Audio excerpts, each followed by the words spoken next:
In this lecture, I'll talk about the alkylation of alpha carbon atom within a strong base, something like either NaH or aldehyde.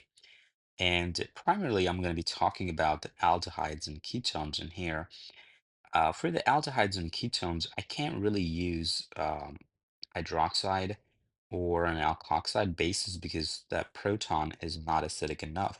So the pKa, in case of an aldehyde and ketones, when you have only one aldehyde or one ketone, is going to be anywhere between 18 to 21, let's say. And using an hydroxide or alkoxide is not gonna give you a quantitative deprotonation of that hydrogen. So as a result, I want to use either NaH or LDA.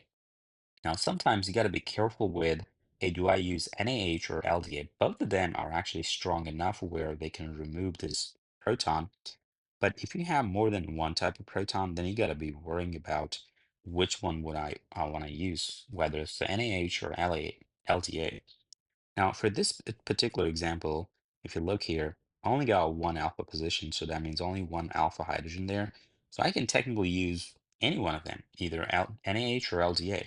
So let's say if I use NaH as an example here, the first step would have been the H minus coming in and grabbing that proton and making the enolate out of it. So that would have been your first step. And in the first step, once I have the enolate made here,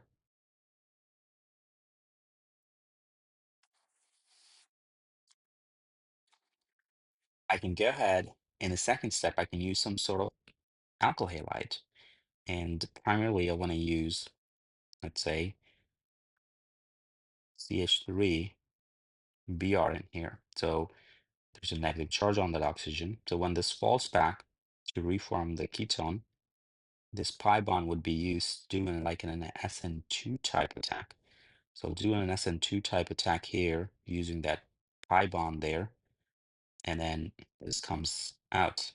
So that's in an SN2.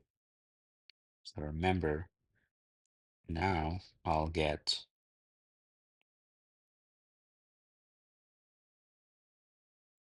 and a double bond reformed here.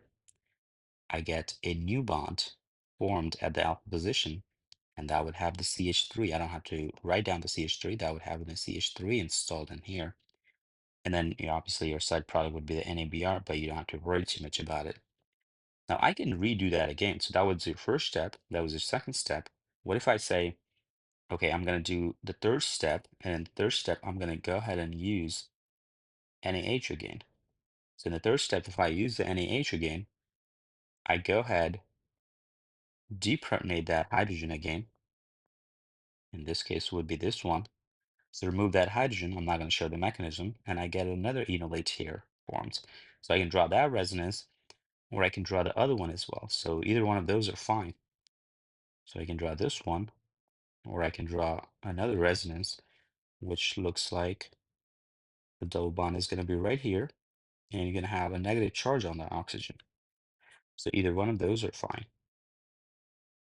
And then in the next step, I can be like, I'll go ahead and install or use another CH3Br. So that would be that was 3, this would have been 4, and a CH3Br. And what would that do? That would again do an SN2 type mechanism, and now you would have another metal group installed there. So this is really one great way of making a carbon-carbon bond at the alpha positions of your carbonyls. So to do this, I must quantitatively remove this proton.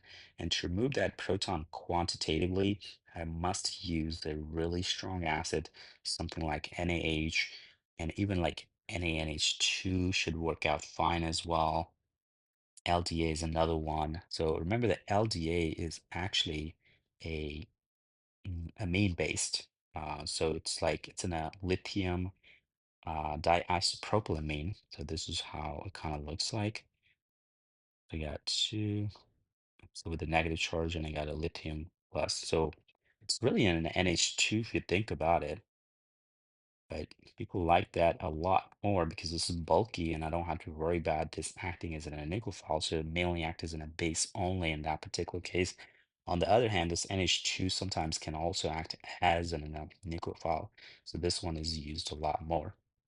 So in the second step, in another reaction here, suppose I have, so I can use either NaH or LDA, either one of them. So I remove one of these protons. So both of those protons are really the same. So I remove one of them. It doesn't really matter which one I remove in the first step when I'm using an LDA or NaH.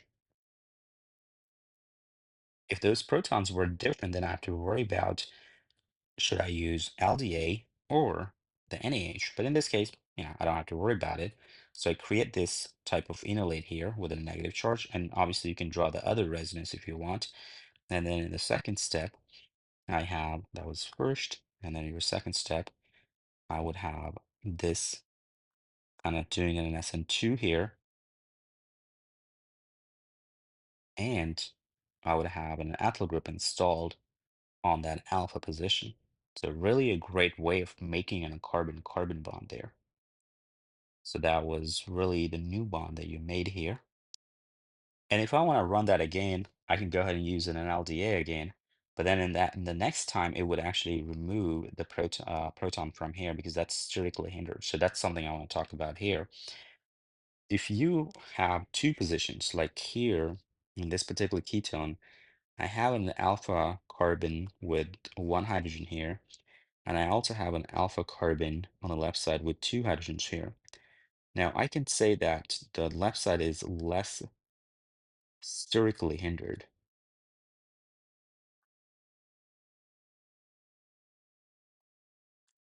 and then the right side is more sterically hindered. So I make the enolate on the right side, that's going to be more stable. So if I want to go ahead and make the enolate from both of those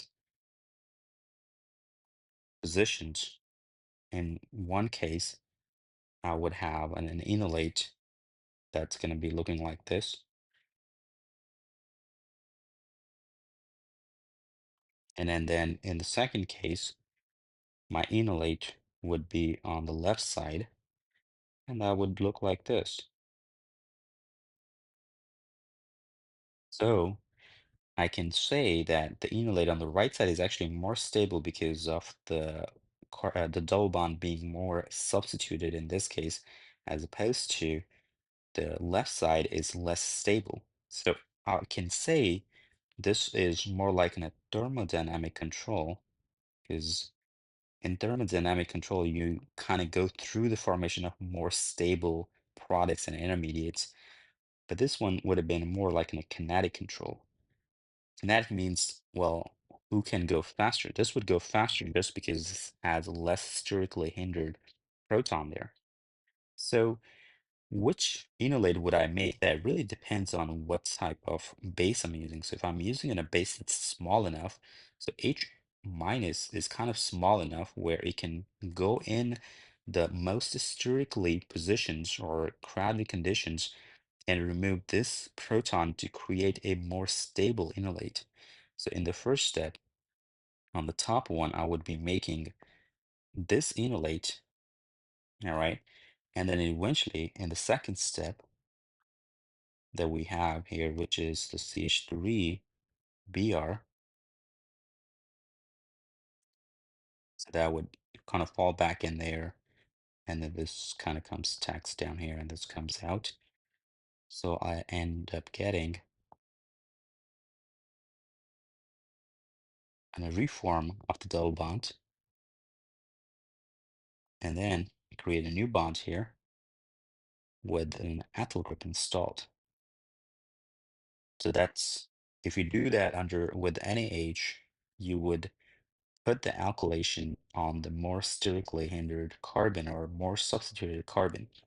But on the other hand, if I was using LDA, LDA with lower temperature, now that would go for a carbon that's going to be less sterically hindered, or you can say that will remove the proton from the carbon that's less sterically hindered, which is going to be the one on the left side. So this is where you got to be careful with. And then as a result, the first step would make this enolate here. And then in the second step, I would be using that enolate to have that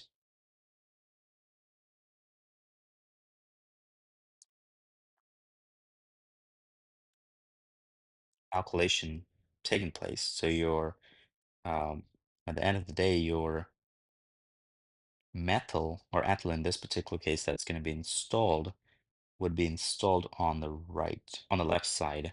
So that makes a new bond here, and then you have an ethyl group here. And you can do that multiple times. It's not like you have to do only one time like I was doing earlier here. You can, you do one step, and second step you use methyl halide or any alkyl halide. I primarily want to use either primary or secondary. Most of the time I want to use primary because that would give only an SN2. If you do in a secondary alkyl halide, you also may get a little bit of an E2, so you don't want to be doing that. So pick your alkyl halide where it's only going to be doing it in SN2. So like I was saying, you can do it once, and then you can use the basic game to remove the other proton, and then you can do it again. And you can do it however times you want, and you can get multiple multiple alkyl groups kind of installed on those positions in that case.